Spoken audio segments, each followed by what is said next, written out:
Bill Gates rarely gives interviews. When he does, it's something worth listening to. Gates is a straight shooter, and right now he's targeting his fellow rich.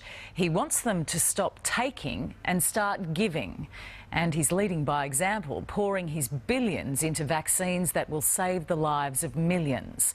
And that's only the beginning of his inspiring plan to spend his fortune on the less fortunate. Here's Peter Fitzsimons with Bill Gates.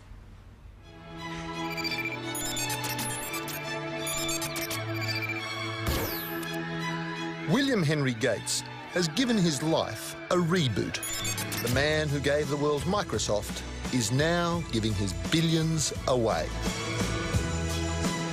Somewhat ironically, the night before we met, anti-capitalist protests were paralysing his hometown of Seattle.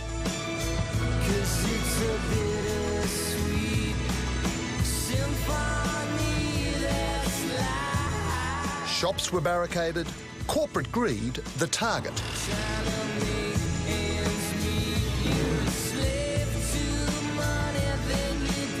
The protesters came carrying baseball bats. Next day, it got ugly. Violent, brutal.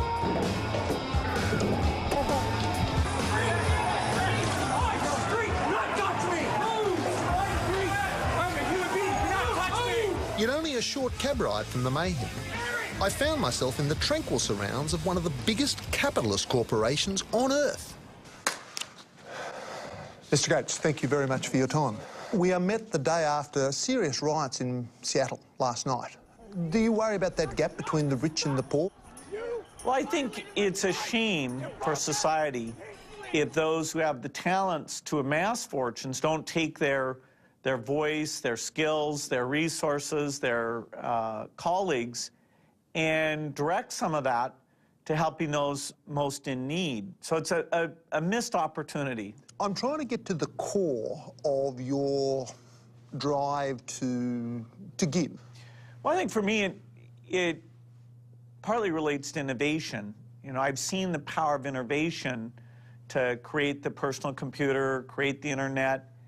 And so the question becomes, are we innovating for those who are in great need?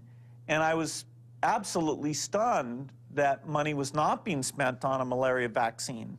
You know, 1 million people a year die, and yet, you know, we were spending more on a drug for male baldness. And so that misallocation is upsetting to me because I love innovation and I think it ought to benefit everyone. Can I ask, did you design this place? No, my wife was very involved in picking the basic approach, and it's come out amazingly well. In these gleaming headquarters, Gates is plotting a revolution. To eliminate polio, feed the world, and develop a vaccine for AIDS and malaria.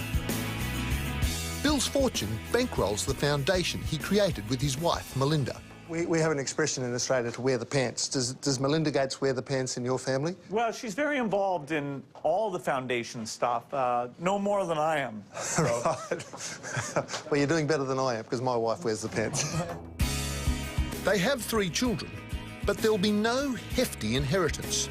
Mum and Dad aren't leaving the kids much. You've never had to have a difficult conversation with your kids of, listen, you're not going to get the 61 billion. Well, they know that they won't grow up with gigantic wealth. Even before we got married, the idea that giving kids huge sums of money was not a favor to either the kids or society as a whole, we had that in mind. So we knew that a lot of it should go to the poorest in the world. As a child, he looked like a geek, and he was. I discovered computers when I was 12, and that became kind of an obsession. How did you write software? What could be done? He left home at 17 to study at Harvard, but to his dad's dismay, he soon dropped out to hang out with his nerdy mates. I and some friends, including Paul Allen, decided, hey, we were going to be the best software developers around. So, in 1975, in Albuquerque, New Mexico, in this building, they launched Microsoft. And this is their first staff photo. If you'd invested in this motley crew then, you would be a squillionaire now. As CEO, Gates was brilliant and often brutal. Somebody's just not thinking. I mean, there's no way. You guys never understood. You never understood the first thing about this. He was also far from conventional. Is it true that you can leap over a chair from a standing position? It depends on the size of the chair. I'll cheat a little bit. By 1999, Yes! he'd become the first person to make $100 billion. Bill Gates was the name on almost everyone's lips. I'm Bill Gates. Bill Gates. Oh, Bill. Okay, I've heard of Bill Gates. The great Bill Gates? I don't know. But his best deal came in 1994 when he married Melinda French, a Microsoft employee. On your wedding day, your mother wrote a letter to you and your wife to say, from those to whom much is given, much is expected. You framed that. Did that have a big impact upon you? Yeah, she was excited to see where the philanthropy would lead. And now this is the Holy Scroll listing where all of this money's going to, and it's inspiring. You've got everything from $500 to build a well in a small village in India to $33 million to combat HIV/AIDS in Africa. And it all adds up to just over $27 billion. Now that is serious philanthropy. The famous American industrialist Andrew Carnegie once said, "The man who dies rich dies disgraced." Is there moments of your philanthropy that have touched you deeply emotionally where you feel that is fantastic that we've been able to do something? Oh, absolutely. When you go into a malaria ward that was full the last time you came and you see because of bed nets that there's hardly any kids in there. You know, when you look at how by reducing AIDS, we're cutting the number of orphans down dramatically. Anytime you want to go and see the work and feel good about it, you travel out to the field and learn how you can do it better. And 10 years from now, would you like the foundation to be 3 times as big, 10 times as big? Do you ambitions for it? Well, we're always trying to make progress. 10 years from now, polio will be gone. That'll be a big milestone for us.